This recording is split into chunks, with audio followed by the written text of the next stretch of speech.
We are joined here today with a new friend of mine, Areeb Islam.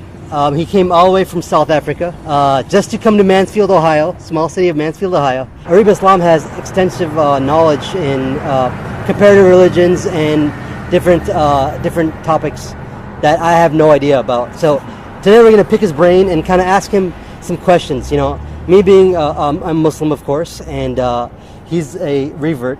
How long have you been a Muslim? 11 years now, alhamdulillah. 11 years, Gee, okay. gee. So this is coming, I was born a Muslim, and a lot of you guys know that, you know, we take it for granted. We kind of mix our Islam with, you know, the cultural baggage and, you know, what our parents taught us, and especially, you know, my brothers, they're first generation American. I was born in India, but I came here when I was 3 years old, so I'm American, you know, and I don't identify myself as Indian or Pakistani. I'm Muslim and I'm American. That's it, you know. And these days, especially with, you know, all this talk in the media about Islam being terrorism and anti-women and anti-civil rights and all these crazy topics, you know, I know that's not true. Yes, but yeah. I mean, someone that has, you know, the average Muslim, the youth in America, they're kind of borderline, you know. It's basically if they are, you know, practicing, it's kind of like they're practicing with the cultural baggage, you know. They go to Jummah prayers, you know, Friday prayers, they go to Jummah prayers, they go to Eid prayers, you know. Some don't even go to Jummah prayers. I mean, majority of the youth, when I mean youth, I'm talking about, you know, 18 to 30 years old. I mean, that's not, I guess, that's young adults. Young adults. But in Islam, youth is all the way till 40. Is that correct? Exactly right. Yeah, so, I mean, you know, you have a unique perspective because you've been to many different Muslim countries. Can you kind of elaborate on where you traveled? Sure. What was interesting what you said is that you said that you are a Muslim American. And I think that is very, very important, that we all realize that we're Muslims first, no matter what country we come from. We can be Muslim South African, Muslim Italian, Muslim American. And sometimes we have the reverse the other way around. We say we're American Muslims or South African Muslims. And I think it's beautiful that we have our identity as Muslims, no matter where you go. I mean, coming here to America, you see people of all different nationalities, all different backgrounds, all different cultures, but they're Muslim first. Their cultural identity is something that is secondary to that. And you're right, many of the youngsters that are coming into the mosque, young people, young at heart people, it's sort of a ritual. The mosque has become something that, well, it's like a good luck charm. Let's just go there and do the bare minimum that we have to do as a Muslim, so that, well, when we pass from this life into the next life, you know, we may just make it into heaven because we just did the rituals that we're meant to do. And it's beautiful to see some of the young people, because not all young people at heart are like that. Some of them are dedicated and they're coming every single time to the mosque. You know, they're early there for a Jummah. They're excited about Islam. So alhamdulillah, we have both. But in America, I'm gonna have good, bad, and the ugly. This is not really an interview. This is more like a discussion. So I'm gonna be myself, okay? And I want you to be yourself. And me being myself, I tend to interrupt conversations. My wife gets really mad too. You know, she'll be talking, you know, and No problem. I'm gonna just kind of be like, actually, that's not right, or oh, what do you think about No this? problem. So don't get offended. You know, Inshallah, this is gonna be. I think it's a great format because I just want you to not know what the questions are and kind of just go on the fly, you know. Have you guys used that term in South Africa? yes, on we the use fly? the word, yeah. So it'll be, like one of those talk shows where we have no idea what's going to come. So someone might come back behind you and just ram the car, you know. But thank God it's a one-way street going that way. Okay, but let me ask you. Let me segue back into. Let me know a little bit about yourself. Like what? Okay. When did you become Muslim? And tell me your life before Islam. You know, not the cliche like, you know, I found. I mean, I want to know, what was your life like? Okay. I mean, were you like you know, some crazy, you know, like, I don't know, when were you born? Like in the 60s, 70s, yeah, 60s and 70s. 60s, 70s. So I don't know what it was like. Hippie era. So I mean, were you kind of crazy? You know, what was your life like as a pre-Islam, and then what made you change into a Muslim? Well, one of the beautiful things about being, before I became a Muslim and becoming a Muslim, the only thing that changed is my spiritual life and my value system. Otherwise, I still remained the same Caucasian Muslim person that I was before. Often people think that when you become a Muslim, you're going to lose your identity, you're going to lose your culture, you're going to lose who you are. you still keep that. What but about the like? good parts. I mean, what about like were you know? I mean, I don't want to go into detail into your past, but like were you like the typical like college student, and frats and all that stuff, and then or did you have a typical like non-Muslim lifestyle where you go to the bars or whatever? Not really. I had a very, you would say, quite a religious upbringing, a very conservative upbringing, and I, from a very, very young age, understood that there is a God. Very, very young. From about 4, 5, 6 years old, I really realized that there is a God and I needed to serve Him. So I was one of those religious kids, those ones that irritate you? Oh, yeah. The religious types? Yeah. I was one of those guys. So it's funny how you said that. I'll tell you a story afterwards. So when people saw me coming, they said, oh, this guy's one of those religious freaks. And so I had like that a Bible thumper. I was a Bible basher from young. Okay. And so the first thing I did... you'd be Bible thumper. Yeah. Thumper is like, Bible bashers, maybe you became... Not bashing. I was kidding. Bible thumper is like, hey, it's like, this is the Bible, and it's the Word of God, and, whatever. But we'll get into that. I was that type of guy. Okay, yeah. So when I was young, I got involved in the church very young, and I was an altar boy. Not an altered boy, an altar boy in the Catholic Church. Today there's lots of scandals about altered boys. No, okay. Right. That's why I said I'm not altered. Because a lot of people go, Catholic altar boy, okay, we know, oh shame, we feel so sorry for you. It wasn't none of those things. It was those days when the Catholic priest was still scared of doing things like that, fortunately. Well, they weren't, maybe, no, I was just I know, fortunate. I don't want to, I'm not a, I don't want to no problem. stereotype everything, But alhamdulillah, I was very fortunate. I had a good priest, and he taught me basically the truth of what I understood in that time period, the truth that I was able to understand. And that was that there is a God that you need to serve, that you need to love. And so I accepted that. Mm-hmm. So I became very involved in the church from a very young age, served in the church in any way I could. So I grew up with that very strong religious belief and got involved in the youth, was that youth leader in the church, was that youth leader in the community and school. You have the MSA in school. Mm-hmm. I was that MSA leader. What's MSA, like Muslim Student Association? But like Christian But it was a Christian version, which is the Student Christian Association. Oh, okay. So everyone, you are going to become a priest when you leave high school. That was it. Like there was no other choice. And so that's the road that I took. I was a religious person whole life. That doesn't mean I was a little angel. Of course I was up to mischief, and of course I was up to things that were wrong, but I was very good at hiding that. Did you have any exposure when you were older, maybe, I'm guessing you took Islam in your late 20s? Yeah, I took it in 30s actually, but... Mid-30s? Yeah, okay, so mid-30s. Let's just say in your 20s, were you even stronger in your own belief system? I was, yes. I was very determined that Christianity was like the only way, the truth, and the life, I was involved with evangelism and missionary works. I was that guy that you'd see standing on the road, handing out pamphlets and harassing people when they walked into shopping complexes. Did you have any experience with Muslims? I did, and not very good ones, because I would say that I was... terrorizing people. Well, see, you're a pretty tall guy. I mean, you're about 6'4". Yeah, 6'4". I mean, I can be a bit scary. I'm like 5'5", right? And, but I mean, I'm short, but I'm not. Yeah. I don't take anything for anybody. But there's a lot of people. You're in Durban. Is that correct? That's correct. There's a lot of Indians and Pakistanis in Durban. Yes. And I think they have, being Indian origin and descent.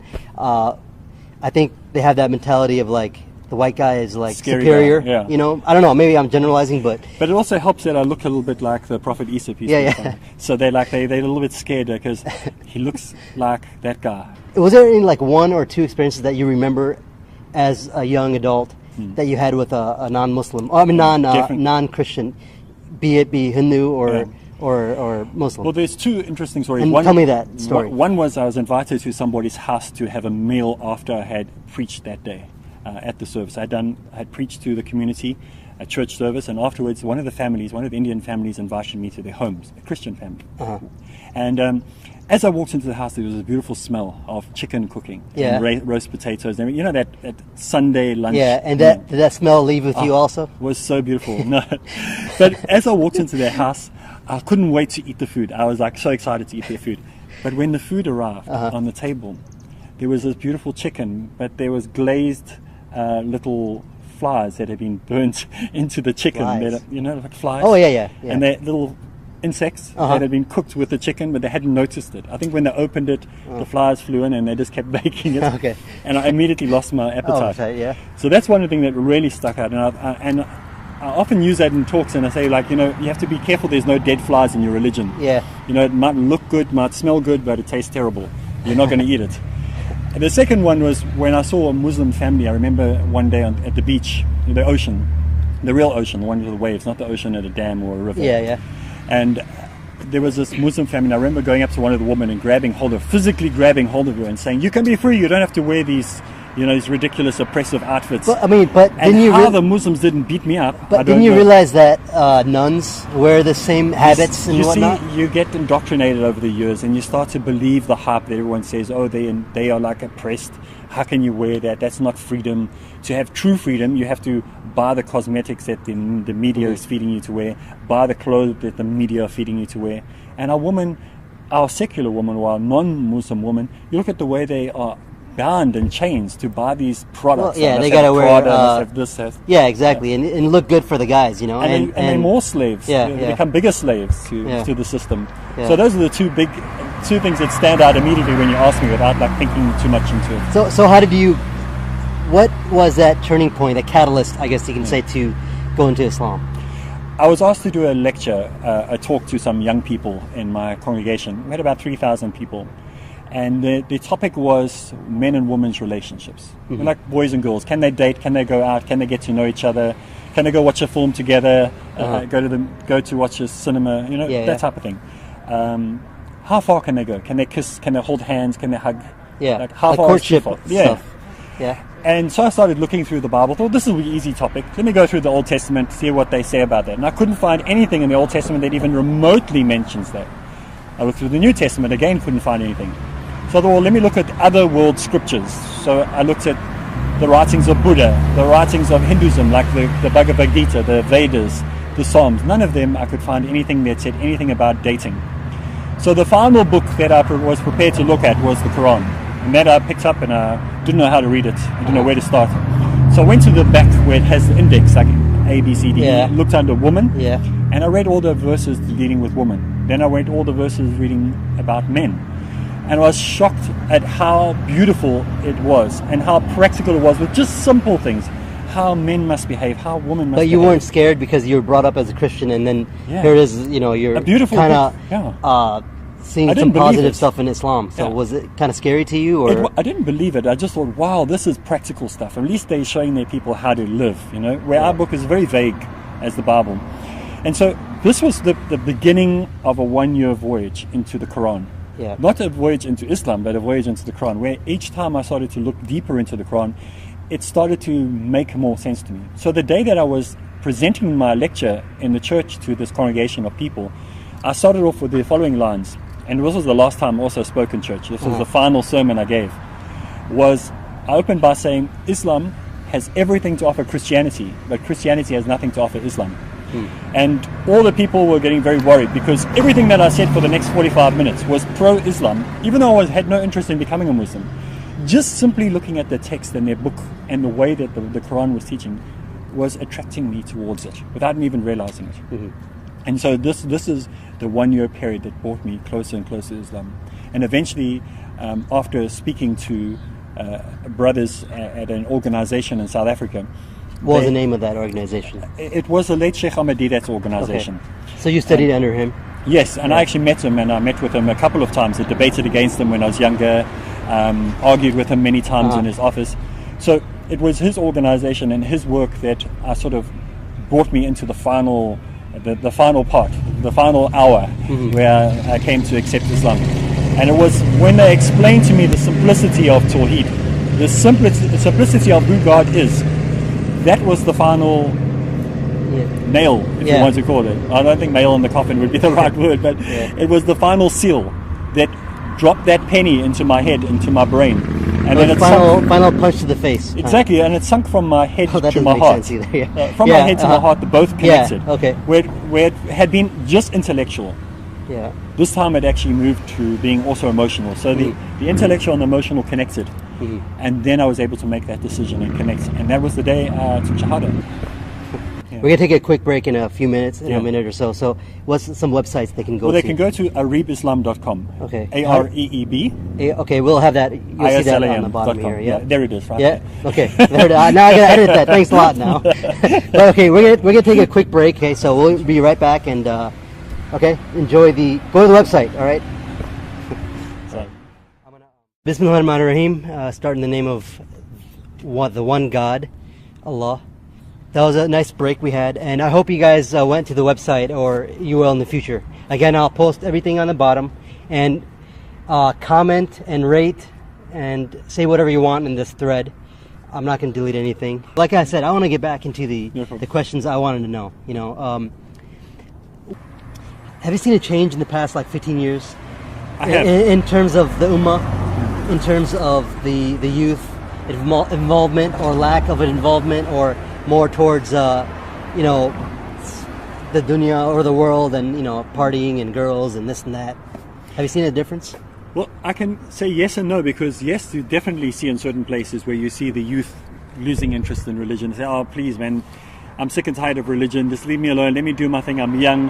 When I'm older, then I'll get more involved in religion. Like when I'm a bit older, then I'll commit myself to Islam.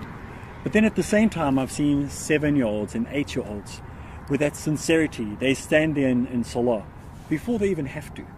And they're standing there and they're concentrating on everything they're doing. They want to get everything perfect. And then you get the 14 and 15-year-olds that are wanting to really dedicate themselves. So you get both. You get the ones that are, okay, I just want to go and hang out with the girls. You're talking about in what's happening in South Africa. I mean, well, in terms of, well, I mean, since you don't live here, you can't really see. But I mean, I live here, and I seen. I mean, myself, I was not really. I mean, I was Muslim by name, but you know, I didn't do anything that personified being Muslim. You know, and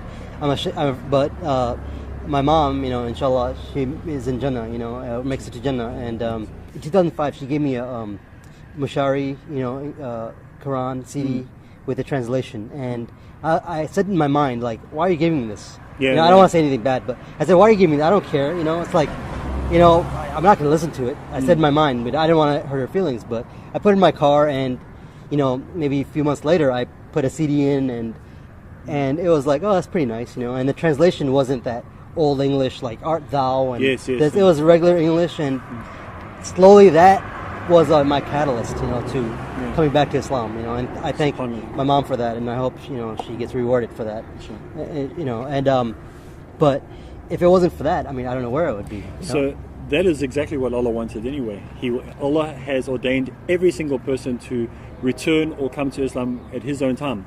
Now, the youth that are out there, we have to be careful about saying that all American youth are not like that, because I've seen in the time that I've been touring in the last month, I've met some fantastic Muslim youth that are really strong. I want to say, when I say youth, I don't mean like the 13-year-olds, and I mean, you know, from 15 all the way to 30. You know, before I was married, I considered myself a youth. I guess I still am, you know.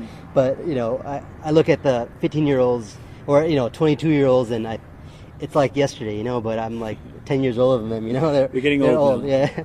But alhamdulillah, there are success stories. Obviously, there's going to be on both sides. Even when people move out of the youth and get into their older years or mid years or even their senior years, they're experiencing exactly the same problems.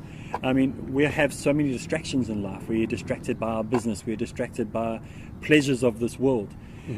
So every single one of us, the central pillar that holds all the pillars of Islam together is a struggle, or we call it jihad, is pulling all those things together. We have to struggle to pray. We have to struggle to lower our gaze. I mean, it's not a natural thing for us to be able to lower our gaze. We have to practice upon it. I mean, it's a hard thing to do. It's like if you're right.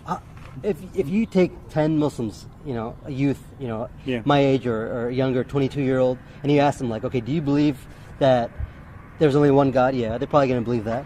But do you believe that an angel came down to the Prophet Muhammad, peace be upon him, and he like crushed him and gave him the Quran, and do you actually believe this? And if you sincerely ask some people, they might be no, I don't believe that. You know, that's a crisis in faith. You know, they might believe a God, but they're not going to believe all these other things, because, you know, while they were growing up, they might have got turned off by the religion. Well, let me ask you a question. When you were born, did your mother force you to drink milk? I don't know. I guess so. Yeah. Otherwise, you wouldn't have survived. Yeah. Did they force you to eat food? Yeah, well, You would have died if you weren't forced. obviously, yeah. Even throughout your life, when you were older, your mother would say, don't go home, don't leave the house without eating. Don't go without having something to drink. Take this with you. Make sure you have that. There's no point in your life did you ever turn around to your parents and say to your parents, why did you force me to eat food? Why did you force me to drink food or drink and eat? We never had that problem. In the same way, when our parents force us, or the community forces you when you're young to go to mosque or to pray, these are things that are going to help you at the end of the day. They're habits that we need to form. But it's how you tell people to do that we need to learn from as the older generation when we are telling the youth things. So perhaps doing it in a more gentle way, not saying to the person, your feet are wrong, rather saying you did such a good job. You know, that was so good. You know what, I just learned something the other day. Why don't you try it this way? Yeah. Then it's a much gentler approach, and the youth are more likely to follow. That's true. Follow that. But I think that bridge has been burned already, because look, think about we're going to be those old people. That's what I'm saying. I have a daughter on the way. To change. You know, exactly. So don't worry about what the last generation did. Let's get it right with our generation. Somebody that was my age, they're hardly practicing. I mean, I know some people that, it's like, you have to go to prayer, Friday or something, come on, I mean, you're Muslim, but there's nothing there that they want to see. There's nothing that we are appealing to them with, because they're just seeing traditionalism.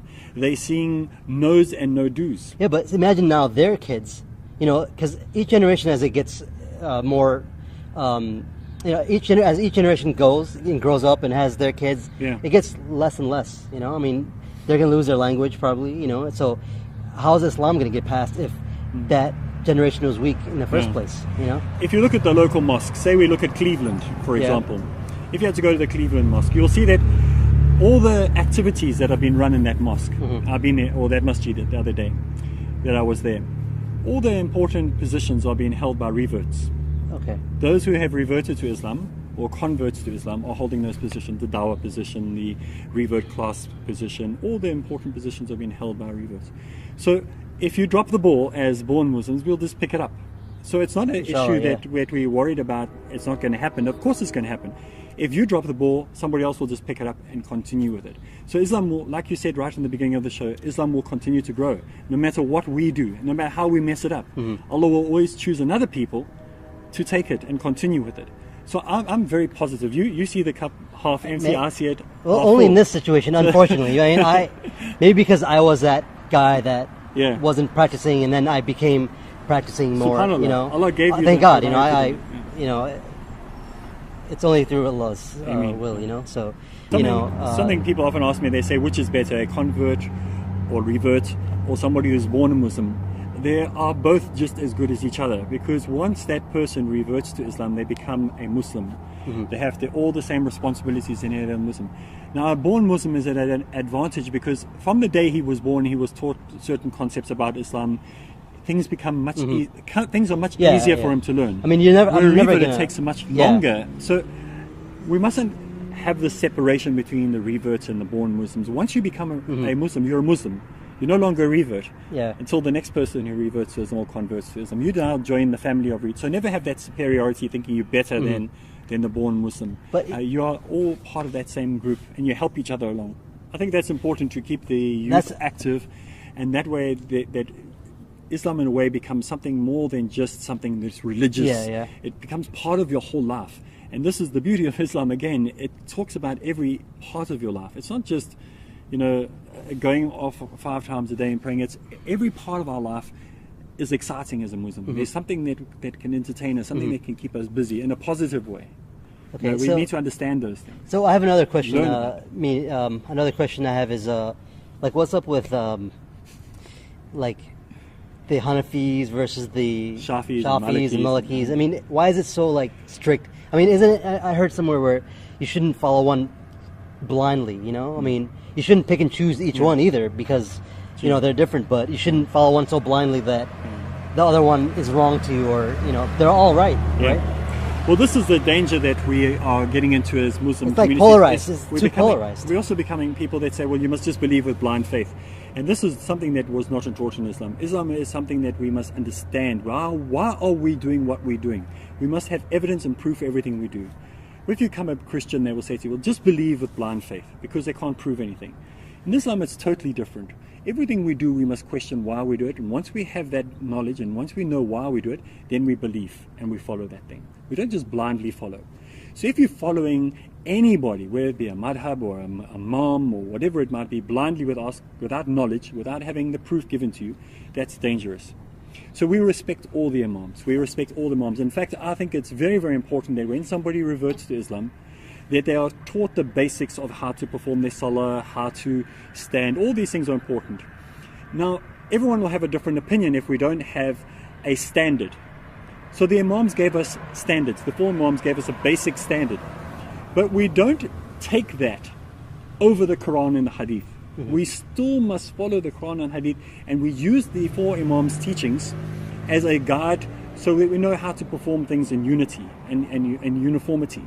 So we don't substitute the Quran and the Hadith with following a madhab. Some people have taken to the extent where they say, well, the imams didn't say that, and it's even against what the Quran or the Hadith is saying. That we must never do. So we respect, we follow. We're not I'm not, and I don't think anyone should be anti-madhab. But we should be those type of people that don't allow our madhab to overrule our following of the Hadith and the Quran.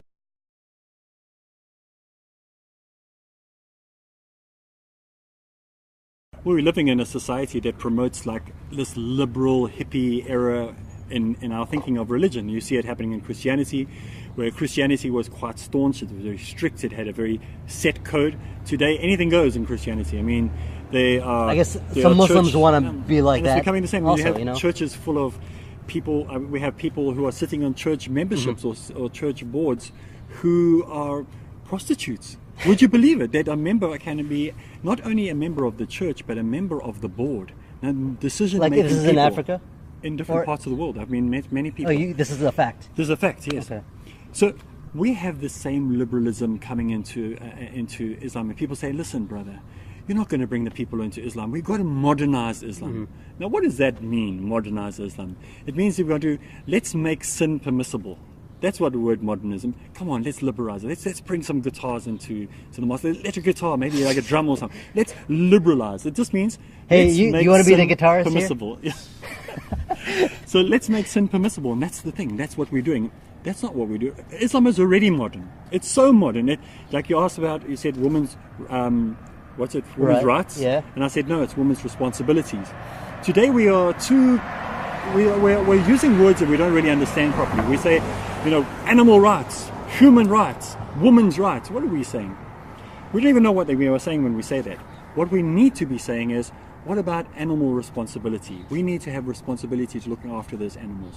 What about the responsibility of looking after the environment? Responsibility of women, responsibility of men, responsibility of children.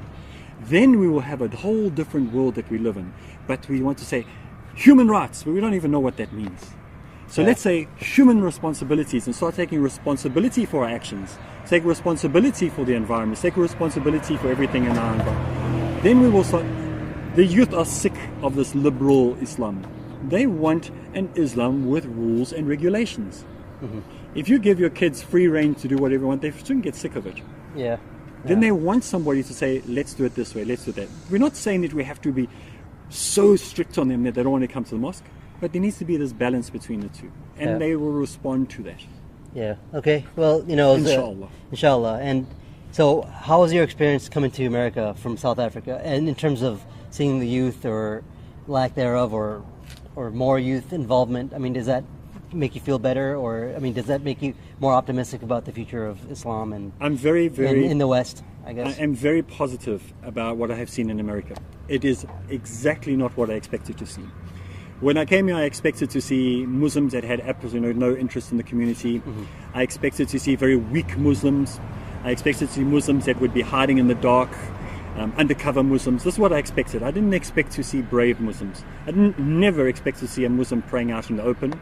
I never expected to see as many youth coming to the mosque as I have seen. Youngsters wanting to learn more about Islam. And so it has been a very pleasant surprise. Does Islam in America have a long way to go? Of course it has a long way to go. Just like it has in South Africa, as it has in New Zealand and all the other parts of the world. We have to be more active and less reactive. We need to be more proactive and less reactive. What seems to happen in the Muslim world, we wait for some atrocity to happen or something bad to happen to Islam. And then we stand up and go, oh, this is terrible, let's burn some flags. Instead of being proactive and saying, listen, what will happen in 5 years' time if something has to happen in our community? What will happen? How will we deal with these issues? So we become very reactive and not proactive. And I think this is what we have to do. We have to think of a 10-year plan, a 20-year plan, a 50-year plan for Islam in each country. And we still follow, inshallah, but that doesn't mean we don't plan. Yeah. If we look at the early Islam, they planned everything that they did. Like, what is your thoughts about like how it's going to be in 10 years? I think Islam is going to really grow very fast. I mean, we see it happening all the time. In South Africa, in my office, I have about 10 reversions a day. Between 6 and 10. On a good day, 10. On a bad day, about 6. That's people coming and knocking on my front door. So it's not we going out telling anybody. They're just coming. So we're finding that it's very, very easy. People are coming into Islam. They're getting sick of fake religions. They're getting sick of messing around, even as Muslims, because Muslims also revert to Islam. So I agree. We find many Muslims that are that, I'm sick of this. I'm sick of playing games in Islam. I'm sick of Islam that's not really working. I'm sick of the artificial Islam, the one that this doesn't make sense. So they're coming to Islam and they're reverting. And so all the time we're seeing it.